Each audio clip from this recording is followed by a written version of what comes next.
Baik, kita mulai ya. Kitab Zakah, kitab tentang zakat. Zakat itu ada dua makna. Makna yang pertama adalah kebersihan, karena memang zakat itu membersihkan harta kita. Kemudian makna yang kedua adalah pertambahan, karena zakat itu menambah keberkahan dari harta kita.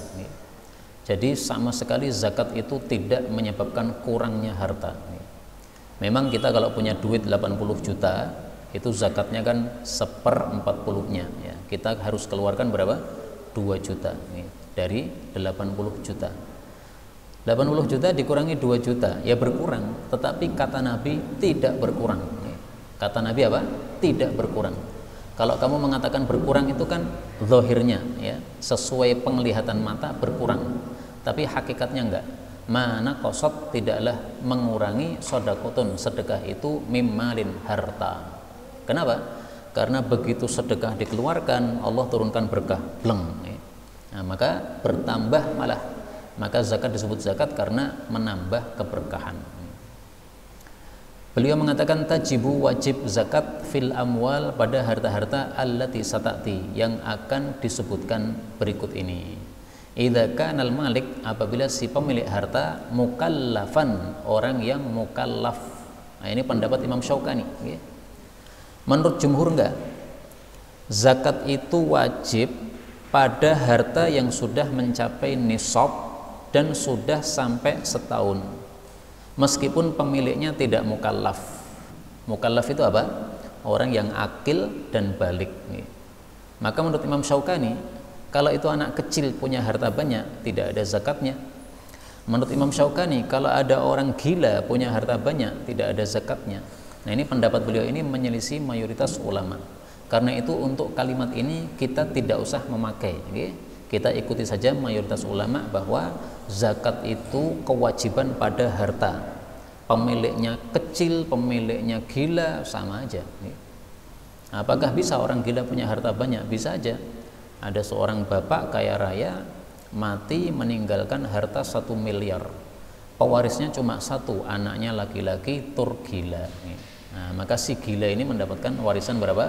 1 miliar total, karena dia anak laki-laki maka dia asobah. Nah, maka anggaplah begitu, itu tetap ada zakatnya. Ya, siapa yang mengeluarkan zakatnya? Ya walinya si orang tersebut. Kalau misalnya saya merawat anak yatim tadi, nah saya membawa hartanya, saya yang mengatur pengeluaran zakatnya. Karena itu dalam hadis disebutkan apa? Bahwasanya ittajiru fi malil yatim, bisniskanlah ya, dagangkanlah hartanya anak yatim, la taquluha zakat, supaya tidak habis kemakan zakat, karena setiap tahun kan dizakati terus. Nah, kalau dia masih bayi, nunggu sampai balik menyerahkan hartanya tadi, nah begitu balik hartanya sudah berkurang banyak. Meskipun hadis ini dari sisi derajatnya dhaif, tetapi dari sisi maknanya adalah sahih ya, bahwasanya harta zakat itu mengurangi zakat itu mengurangi hartanya anak yatim, sehingga hendaklah kita mengelolanya supaya berkembang.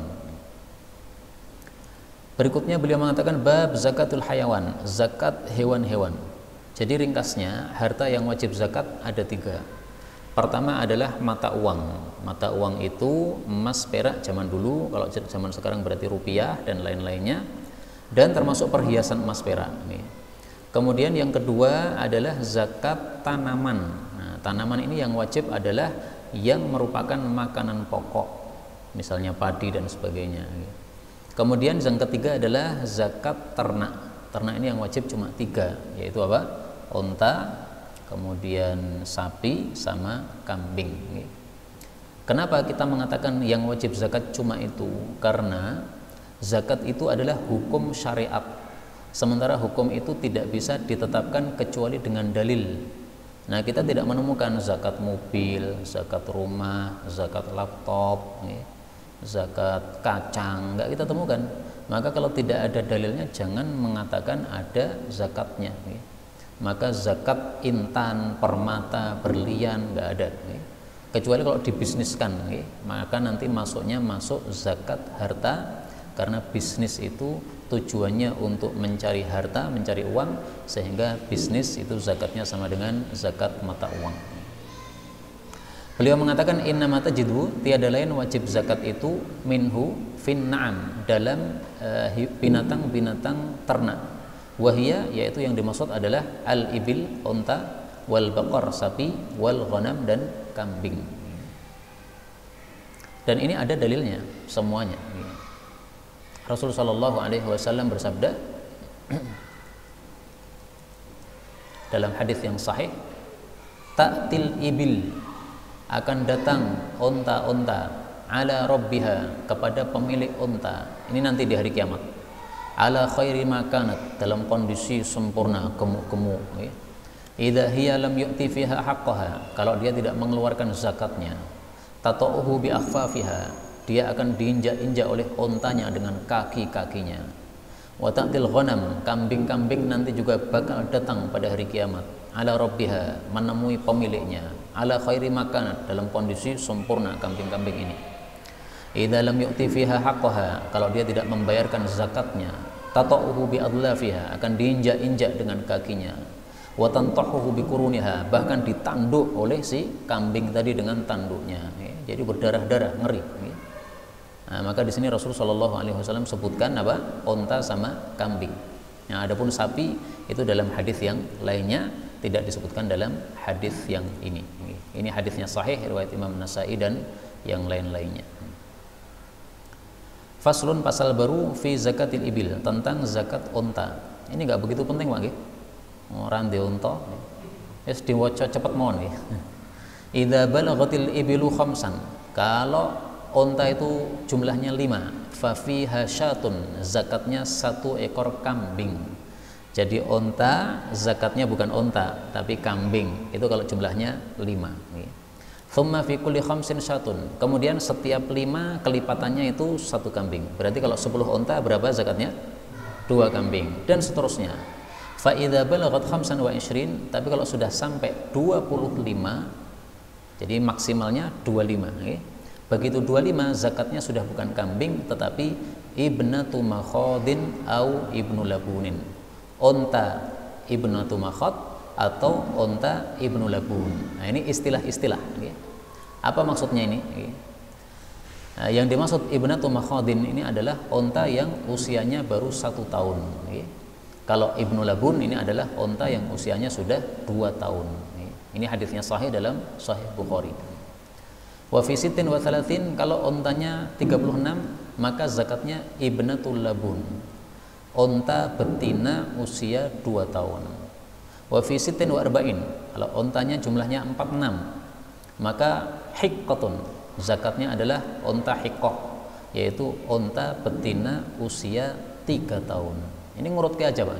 Jadi kalau ibnatu makhad ini 1 tahun, ibnatu labun ini 2 tahun, hiqqah ini 3 tahun. Yang keempat, wa fi ihda wa sittin, kalau sudah mencapai 61 unta maka zakatnya jadza'ah, yaitu unta betina usia 4 tahun. 4 tahun itu maksudnya 4 tahun genap ya. Jadi 1 tahun genap masuk tahun kedua, 2 tahun genap masuk tahun ketiga, terus begitu.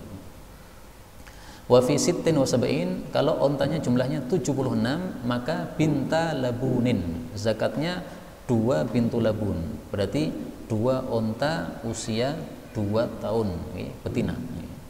Wa fi ihda wa tis'in, kalau untanya 91 maka hiqqatani, 2 hiqqah, yaitu unta betina usia 3 tahun. Ila mi'atin wa isrin, sampai 120 unta, zakatnya sama, 2 hiqqah. Fa idza zadat, kalau lebih dari 120 berarti berapa? 121. Fa fi kulli arba'in, maka masing-masing 40 unta dizakati ibnatul labun, 1 unta betina usia 2 tahun. Wa fi kulli khamsin, atau setiap 50 unta hiqqatun, dizakati 1 hiqqah, yaitu unta betina usia 3 tahun. Dah ini nggak perlu dihafalkan, sepodo wae dihafalke mengke ra kanggo nggih. Pokoke sing angel-angel niku anu mawon, lewati cepat guys. Pokoke yang penting sudah pernah baca nggih. Ada zakatnya unta, ada nggih. Nisabnya berapa? Nisabnya 5 ekor unta. Kalau sudah 5 ekor baru wajib zakat. Kalau baru 4 belum wajib zakat. 5 ekor zakatnya apa? 1 kambing. 10 2 kambing. 15 3 kambing. 24 kambing. 25, nah baru mulai 25 itu zakatnya unta. 25, 36, 46, 61, 76, 91, ini nggak usah dihafalkan. Nanti kalau ada yang tanya, saya tak buka buku saya, lali kok. Nah, soalnya jumlah-jumlah gini susah dihafalkan. Nggak apa-apa, kita bukan orang Arab, tidak pernah memelihara unta.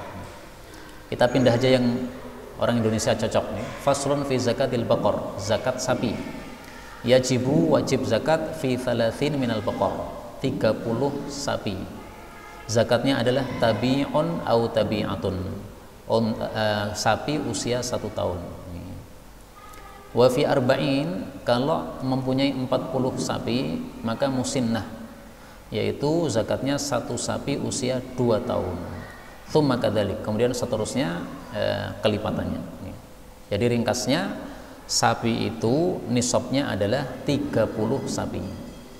Nisab itu maksudnya kalau sudah mencapai jumlah itu wajib zakat. Nah, itu namanya nisab. Kalau belum sampai jumlah itu belum wajib zakat. Maka kalau sapi saya jumlahnya 29, saya tidak wajib zakat. Tapi kalau mau zakat boleh, okay? Sama dengan orang punya duit 50 juta, belum wajib zakat. Tapi kalau mau zakat gimana? Boleh, silahkan. Okay? Nisab uang itu kan sekarang sekitar 75 juta, sekitar. Okay? Maka kalau 50 juta belum zakat. Tapi kemudian faslun fi zakatil ghanam, zakatnya kambing. Wajibu wajib zakat fi arba'ina minal ghanam, pada 40 kambing. Zakatnya syatun, 1 kambing. Berarti zakatnya seperberapanya, Pak? 1/40. Punya 40 kambing baru wajib zakat. Zakatnya 1 kambing. Maka zakatnya sama dengan uang. Uang itu kan zakatnya 1/40. 40 juta dizakati 1 juta, 80 juta dizakati 2 juta, 40 kambing dizakati 1 kambing, sama dengan uang. Maka 40 ini nisabnya, ya. Kalau punya 39 kambing tidak wajib zakat, tapi kalau mau zakat nggak apa-apa. Ila mi'atin wa ihda wa isrin, sampai 121, wa fiha syatani, zakatnya 2 kambing. Jadi 40 sampai 120 itu zakatnya 1 kambing. Begitu sampai 121 baru naik menjadi 2 kambing. Ila mi'atain wa wahidah, sampai 201, wa fiha 3 syiyah, baru menjadi 3 kambing zakatnya. Ila 300 wa wahidah, sampai 301, wa fiha 4, baru zakatnya jadi 4 kambing. Tsumma fi kulli mi'ah, kemudian setiap 100-nya syatun, zakatnya 1 kambing. Berarti kalau punya 1000 kambing, zakatnya berapa? 10 ekor kambing, karena setiap 100-nya 1, maka 1000 10. Jadi lebih gampang ngitungnya dalam masalah kambing ini. Pokoknya atus-atusan, 40 1 kambing. Begitu lebih dari 121 baru naik. Nah, ini cuma ini aja yang perlu dihafalkan, 121. Nah, nanti kalau sudah 201 maka 3 kambing. 301 4 kambing. Kemudian setiap 100-nya 1 kambing. Tapi untuk masalah zakat ternak ini ada aturannya. Nah, aturannya cukup banyak, ini disebutkan pada bab berikutnya. Karena waktu yang membatasi kita, maka insya Allah aturan-aturan zakat ternak ini akan kita baca pada pertemuan yang akan datang. Misalnya kambing yang bagaimana yang diambil oleh amil zakat, kambing yang bagaimana yang tidak boleh diambil. Nah, itu ada aturannya. Karena zakat ini tidak boleh mendolimi kedua belah pihak. Pihak si pemilik harta tidak boleh didolimi, diambil kambing paling gemuk, paling mahal, haram. Atau mendolimi si miskin yang berhak mendapatkan harta zakat, yaitu diambilkan kambing yang paling elek, paling kuru, paling tuwek. Nah, itu nggak boleh. Jadi zakat ini harus adil, sehingga amil zakat ini harus seorang yang alim, dia paham hukum, Jadi amil zakat tidak dilakukan oleh setiap orang, tapi diangkat oleh pemerintahan Islam zaman dulu. Rasul sallallahu alaihi wasallam beliau memilih Sayyidina Umar sebagai amil zakat, dan orang-orang yang pintar agama dalam masalah zakat itulah yang dijadikan sebagai amil zakat oleh Rasul sallallahu alaihi wasallam. Inilah yang dapat kita pelajari, benarnya dari Allah, dan apabila ada salahnya fa astaghfirullahal azim li wa lakum.